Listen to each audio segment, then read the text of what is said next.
Hello world. मेरा नाम अतुल सुभाष है। मैं तकरीबन 34 साल का हूँ। बैंगलोर में रहता हूँ।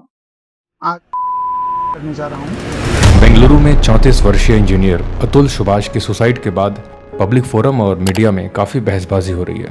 मर्दों के ऊपर महिलाओं के अत्याचार के खिलाफ कानून स्ट्रांग क्यों नहीं है? सोशल मीडिया पर लोग काफ़ी सवाल उठा रहे हैं। अतुल सुभाष का भी यही कहना था। मरने से पहले उसने कोर्ट में जज से कहा था कि लाखों मर्द इस देश में महिलाओं द्वारा झूठे केसेस में फंसाए जा रहे हैं, उन्हें न्याय नहीं मिल पाता है और वो सुसाइड कर लेते हैं। जज के साथ साथ अतुल की वाइफ का जो रिएक्शन था वो बहुत ही अमानवीय था। असल में अतुल, जो कि यूपी का रहने वाला था, यूपी के जौनपुर से, और बेंगलुरु में इंजीनियर था। उसकी शादी निकिता सिंघानिया से हुई थी। दोनों का एक बच्चा भी है। कुछ साल पहले निकिता ने अपने पति के ऊपर कई केसेस लगाए, डाउरी के केसेस से लेकर अमानवीय तरीके से संबंध बनाने के केसेस। निकिता ने यह भी आरोप लगाया कि उसके पिता के मृत्यु के पीछे की वजह उसका पति अतुल है, क्योंकि शादी के बाद अतुल 10 लाख की डिमांड्स करने लगा और मेंटल प्रेशर में आकर उसके पिता की मौत हो गई। लेकिन बाद में निकिता ने खुद एक्सेप्ट किया कि उसके पिता की मौत हार्ट अटैक से हुई थी। अतुल बेंगलुरु रहते हुए बार बार जौनपुर आया करता था। उसके केस की सुनवाई होती थी जब भी। अतुल का कहना था कि उसकी वाइफ और उसके ससुराल वालों ने पहले तो 1 करोड़ रुपए मांगे केस को सेटल करने के लिए, जिसे फिर बढ़ाकर 3 करोड़ कर दिया गया। अतुल के पास उतने पैसे नहीं थे कि वो दे पाए।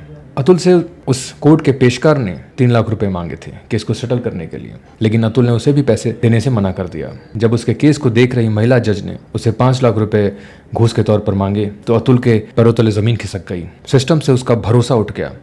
उसका कहना था कि उसकी कमाई ही उसके लाइफ को हेल कर रही है। उसने अपने परिवार को अपने मानसिक स्थिति के बारे में नहीं बताया और इसका एक ही सोल्यूशन उसने समझा, जो कि उसने सुसाइड करने की सोची।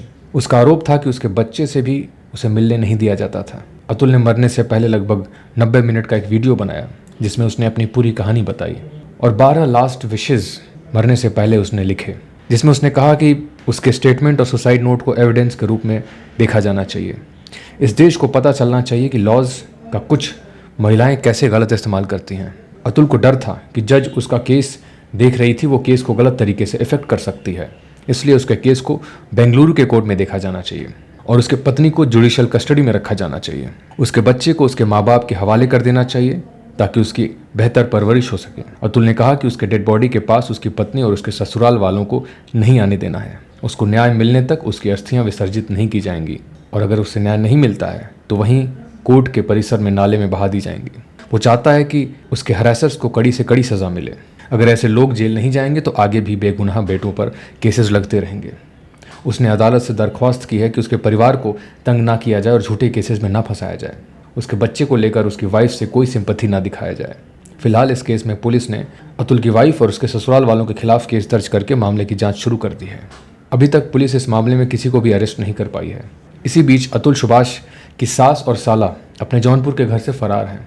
इस मामले के ऊपर काफ़ी लोगों की प्रतिक्रियाएं आ रही हैं सोशल मीडिया पर। वहीं सुप्रीम कोर्ट के पूर्व सीजेआई का कहना है कि उन्हें नहीं लगता न्यायिक व्यवस्था ऐसी पारिवारिक परेशानियां निपटाने के लिए सक्षम है।